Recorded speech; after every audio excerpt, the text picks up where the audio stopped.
It's interesting what's happening right now in the news, in the mainstream media, when we start talking about the real estate market. And of course, just coming to the tail end of what we would call the spring market, typically in June, that's when the spring market has pretty much, exhausted itself.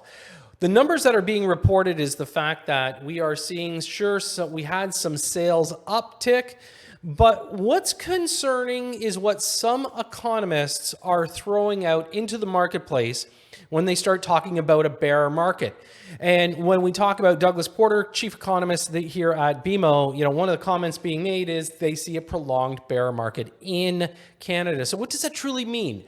They're talking about a downturn in the market. Now, BMO, I think they're rated probably third or fourth in Canada as far as a banking institution.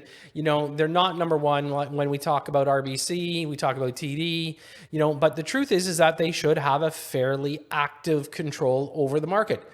But here's my problem is that when they start talking about price reduction, when they say, okay, values are going down, we know that everybody's using the benchmark of February 2022.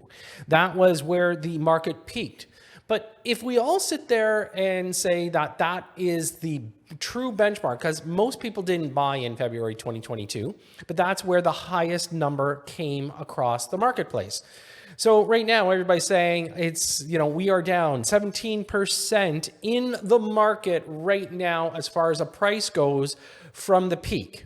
Now, I got to ask most of you, did you actually think of buying in 2022? Most people had already bought or nobody bought at all because they didn't want to get into that crazy bidding war. That's what it was. So who's really being adversely affected? Well, I'm going to say it's the speculators. If you bought thinking that you're going to keep going, you know what? Yeah, you're going to lose some money. But the truth is that's not the true benchmark that we should be using. When we take a look at the escalation in January 2022 to February 2022, we actually almost saw a 10% increase kind of at the end of that craziness in such a short period of time. So I don't want people to turn around and start listening to some of these wacko economists and actually think that they're telling the actual truth about the marketplace. So can we take a look at the numbers and say, yeah, is there some marketplaces that are going to go down a little? Of course.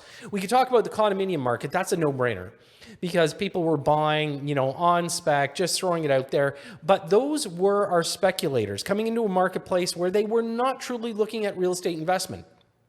Now, if I turn around and I pull everything back, where's this number going to settle? Well, in 2021 and 2022, we saw increases of 20 and 30% in some marketplaces.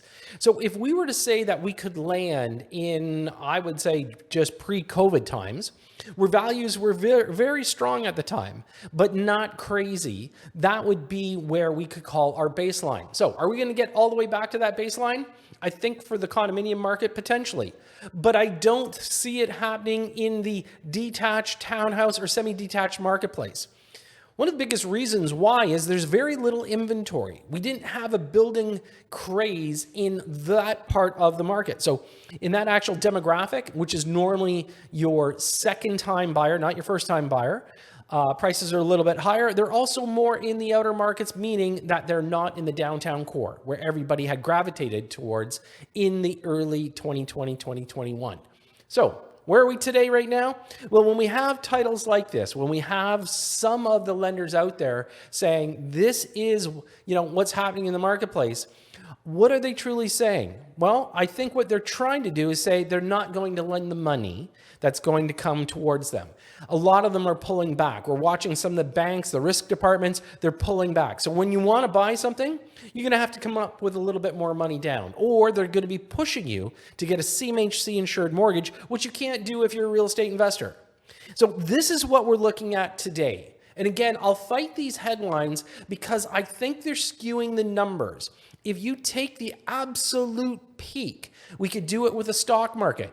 Most people don't buy at the absolute peak. Most times they will sell. And if you happen to sell in that later stage of 21 or early part of 22, congratulations. But at this stage right now, I'm going to tell you, stand pat. the market is going to start inching up again. What the most important thing is the Bank of Canada. What's Tiff Macklin going to be doing in the near future? You know, we saw the U.S. Fed this week turn around and said, no, putting our hands in our pocket. Of course, Donald Trump wasn't really thrilled about that, nor were most people. They had anticipated it. But right now in Canada, our marketplace is not lockstep with the U.S. In fact, we are completely separated today from the U.S. market. They have a positive going on. We have a negative. Okay, they've got an actual leader that's trying to improve the country. We've got a leader that is not trying to improve the country. So we're going to go through rougher times. Our unemployment is going up. And right now, we need the Bank of Canada to react. You know what? I'll keep you up to date on what's going to happen next. Of course, we're going to continue on doing a lot of these real estate posts. I'd love to hear your comments. Look, weigh in. Where do you see the marketplace? You know, as again, I will reiterate, I think the condominium market, the downtown core, brand new condominium market is going to have some pain for a little while. But eventually, the market's going to settle out. There's not going to be the inventory. And what will we see? The next wave of real estate. Anyways, thanks for tuning in. I'm Todd C. Slater.